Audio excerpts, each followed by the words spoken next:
And we are live. Hey, hey, hey, ladies. How are you? Good to be here again. It's a Thursday and we are together. How's it going? I'll start with a quick story on this episode, and I just want you to follow along with me. So, the story of the lady I'm going to be telling you is the story of Rhonda. She is a strong, hardworking woman. She is a high performer. You just need to spend 5 minutes with her to know that she's driven and she rates excellence very highly. That said, when Rhonda approached me, she was tired. She was just tired. I mean, you probably get the drill. As a production supervisor, she was busy, she was overwhelmed, she had no clear path to what she was becoming in the organization, but she kept on grinding. And she was struggling to maintain the work life balance because of all the responsibilities that she kept piling up at work. Now, don't get me wrong, Rhonda loves her industry.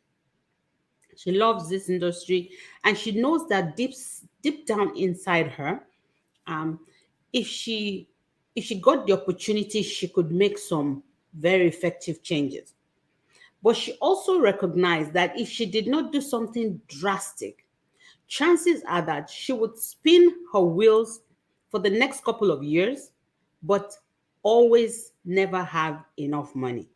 Yes, that's where I'm going with this. No matter how hard Rhonda worked on her job, no matter how many hours she put in, no matter how many years she stays on that job, if things did not change, she would always live paycheck to paycheck, and even that barely. Did I mention that she was tired all the time? I mean, she was exhausted. When I was listening to her, you could see how as she was talking, I was feeling tired. She was working long days. She was feeling burned out. And after all that, she was not earning enough money.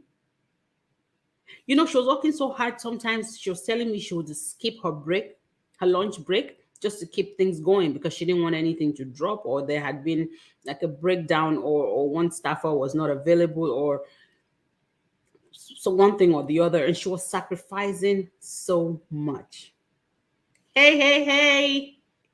Come on in, come on in, come on in. This is a special for highly driven women, professional women who are high performers, but have been overlooked, overworked, and undervalued, and are now ready to position themselves for executive leadership. Come in, come in, come in. Yes, yes, yes. Tag your friends, tag your colleagues, share this on your wall. We need more people to hear this. Hey, thanks for joining, Eva. I see you. Thank you. So, get in here. And today we are discussing that very, very important topic of money. I have purposely titled this session, Do It for the Money. Do it for the money. Do it for the money. Say it out loud. I will do it for the money. Okay.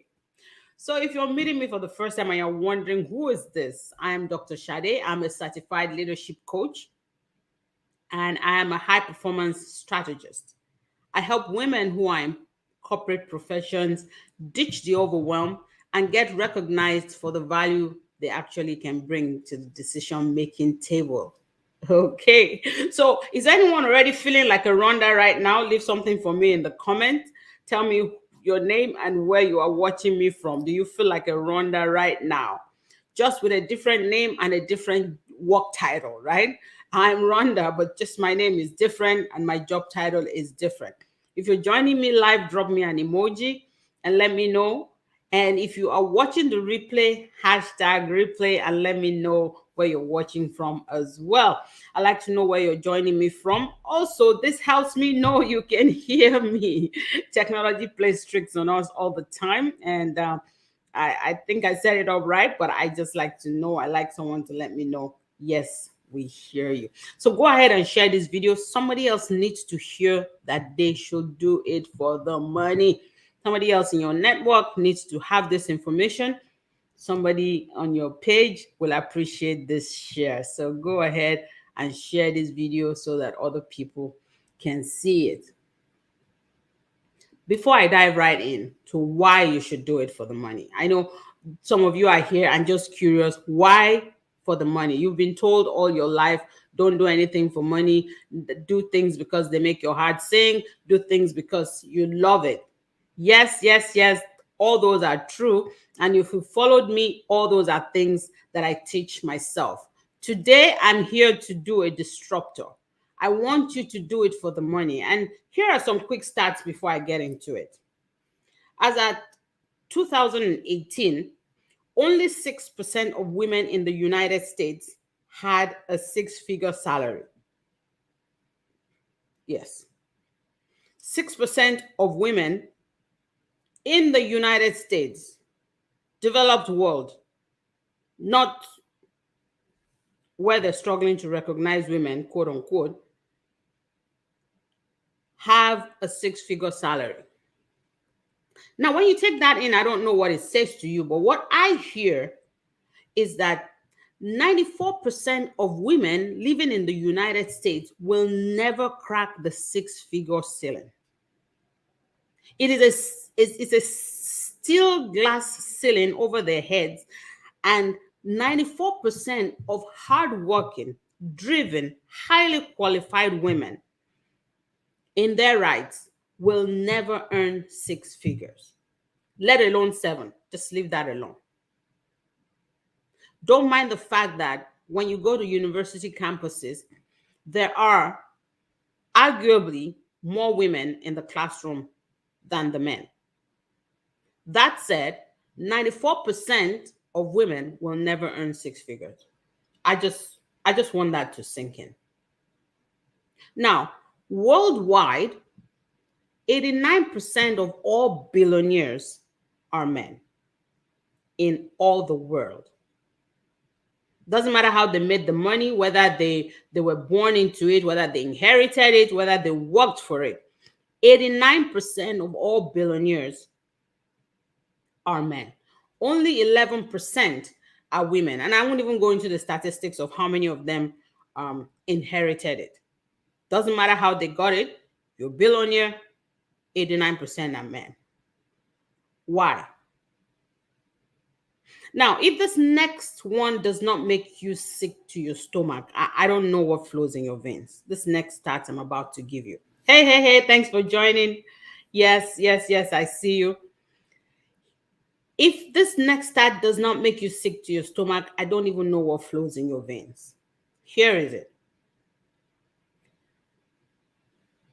Among older women aged 70, around 70 years of age and above, of all of the older women, 80% are more likely than older men their ages to be impoverished.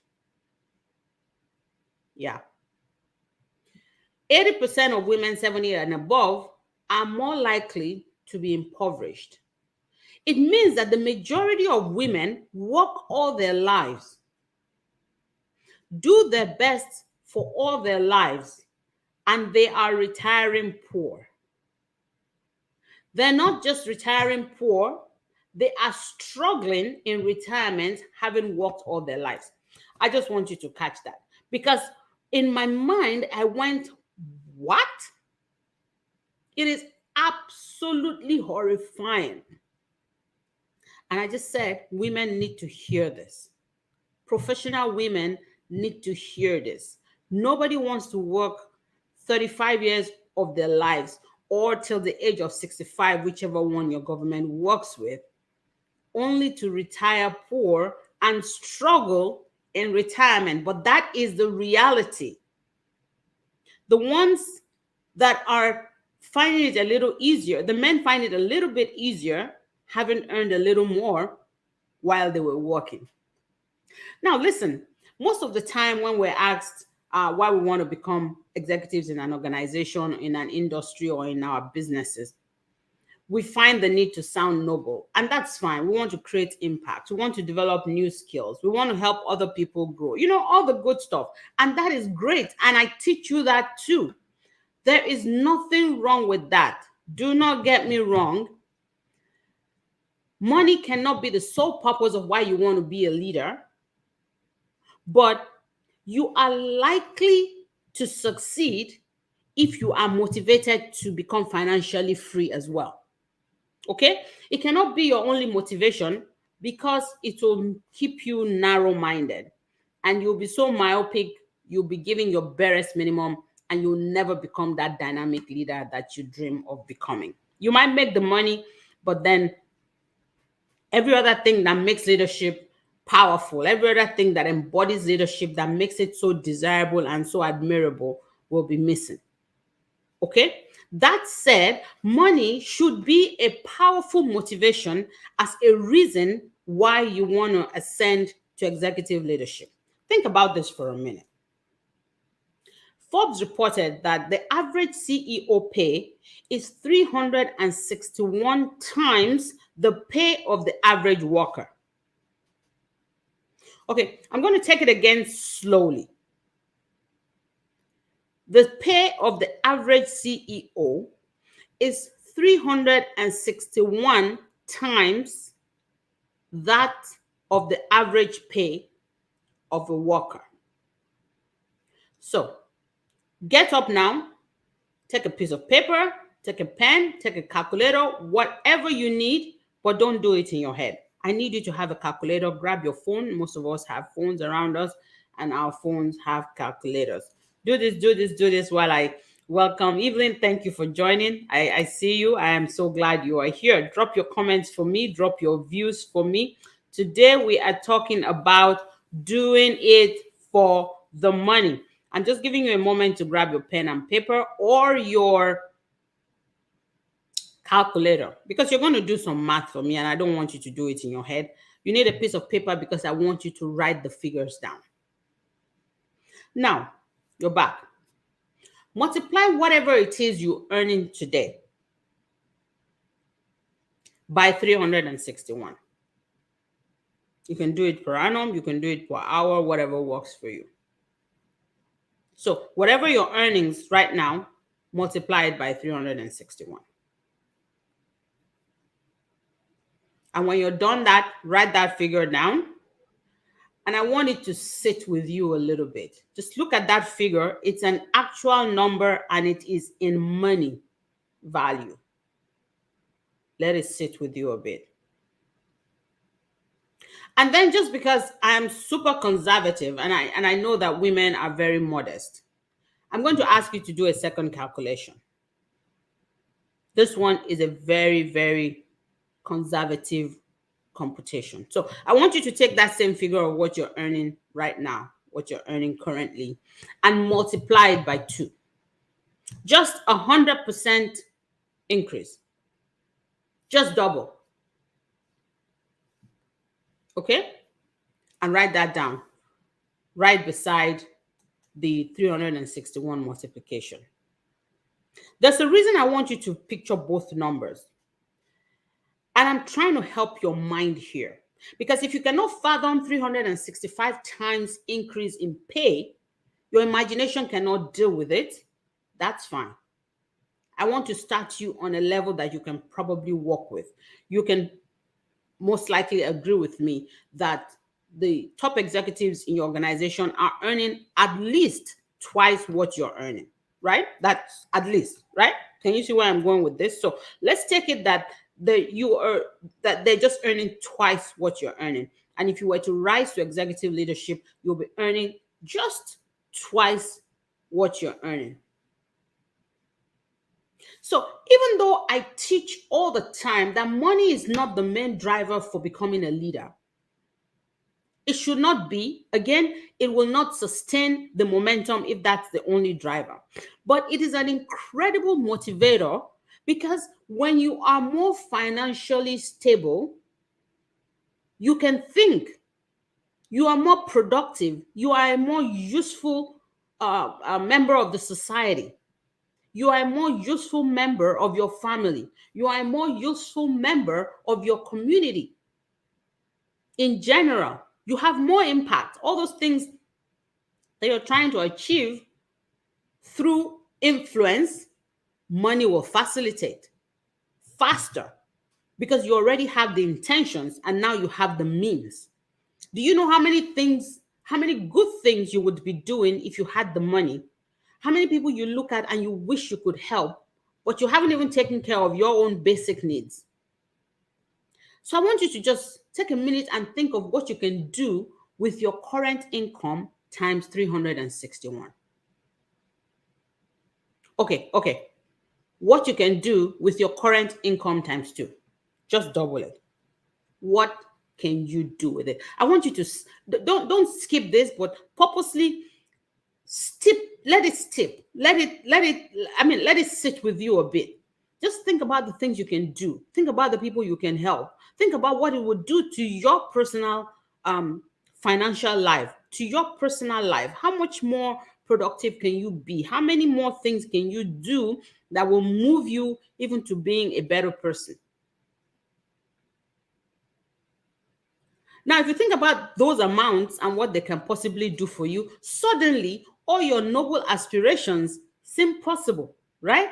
Now you're able to do those things that you've been wanting to do, but never had the time or the money to do because you were just chasing one paycheck to the next, because you were just barely wondering how this last bill will get paid and the next. So, yes, money cannot be your only motivation, but it sure fuels all your other motivations. If this is resonating with you at all, leave something for me in the comment section. Can you feel me? Does anybody get what I'm saying? How exciting is this? Also, when you think about it, as women, when we make money, how do we spend it? Typically, when a woman makes money, think about it. Who benefits? Who benefits more when a woman makes money? It's their immediate family, it's their extended family, it's the larger community around them. Women are typically selfless. I mean, of course, once we satisfy the basic vanity, right? Depending on our personalities, immediately the next people who get all the benefits are our immediate are the people around us. And we don't even start with the vanity. The vanity comes once we have extra, right? Once we've satisfied all the essential things, then we will go for vanity. Whatever vanity means for you, it could be nice clothes, it could be nice nails, it could be, a nice house, it could be a nice car, fancy apartment, whatever your vanity is. But right after that, do you know where all the rest of it will go? It's for the good of mankind. Now, not to mention that financial freedom will free you to be more creative. Imagine if you didn't have to worry about how your bills will be paid. Or how would you help that person that you love that really needs financial help right now? Imagine if you didn't have to think twice before asking your HR to include the name of a charity you care about in your monthly deductions. Now you feel better because you've helped someone, and you can hunker down and do the business of delivering high quality leadership, knowing fully well that you're doing the best you can. So when I say do it for the money, yes, Evelyn. When I say do it for the money, I'm saying position yourself for executive leadership because it will invariably position you for a higher income. And that, my friends, is not a bad thing. Do you remember Rhonda at the start of my talk? The story I told you about Rhonda? What do you think I told her? What do you think I asked her to do? Because when she came to me, did I mention she was tired? Yeah, she was just tired. She was worn out. Like she literally was burning out. And she came to me with some thoughts of what she wanted to do. As I would with all my individual clients, we did a deep dive. And along the line, she realized that the solutions that she had come up with would not work for her present reality. And sometimes that's the way that we have possible thoughts in our heads of how we can go about becoming financially stable or financially free, but the solutions at that time do not align with the way our lives are. So for her, the answer was pretty simple: strategically position her for a leadership role that will compensate the value of the work she brings to the firm. She was already doing all the hard work. She was already doing all the heavy lifting. She had acquired all the skills. She had acquired all the training. She had done all the struggling. We just needed to change the game. Newsflash, if you're watching me here, whether live or replay, financial freedom is one of the strongest motivations.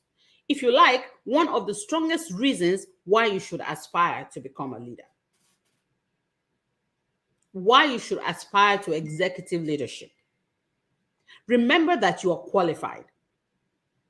And actually, money is not a bad word. Financial freedom is actually a great motivator, and you can impact more people if you have enough money. When you were hired to add value. You were not hired as a favor. You were hired for what you were bringing to the table.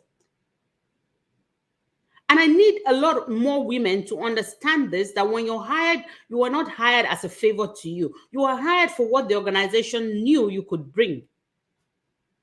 So come to terms with the fact that it's okay for you to be motivated by some financial compensation because you are bringing in value.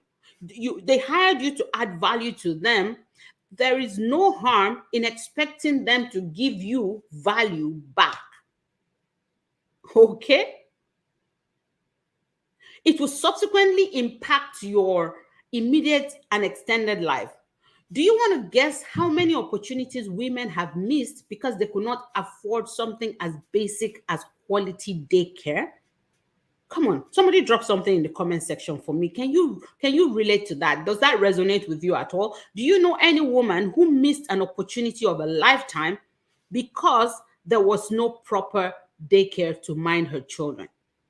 She could not afford high quality daycare, the kind that would put her mind at rest enough to say, yes, I can do this job. You know, sometimes as women, we just need someone to remind us to start looking out for us and our future, because we are mostly invested in taking care of other people, which is great. It's our feminine intuition. It is what makes us women. But we need to start considering what is it that our future needs us to do. So the people who are up there making the decisions on your behalf are not any more qualified than you.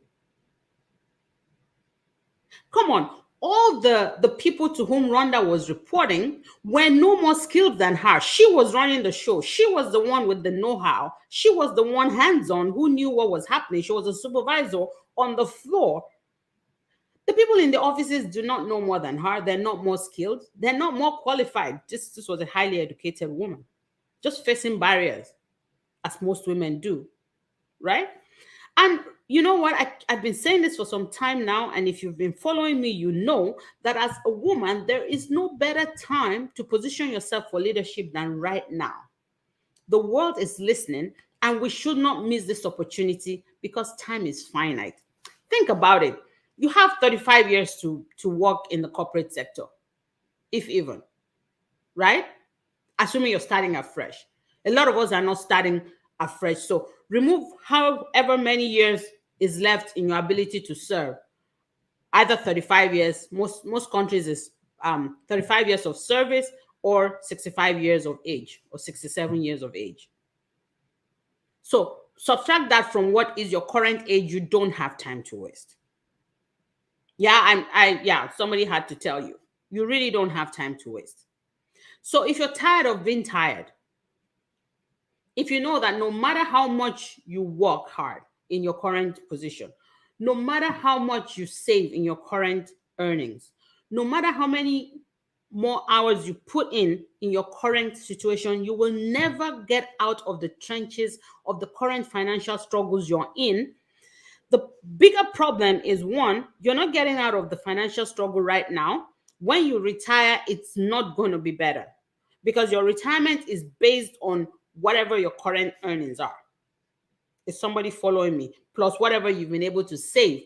And what are you saving if you're not even making ends meet now?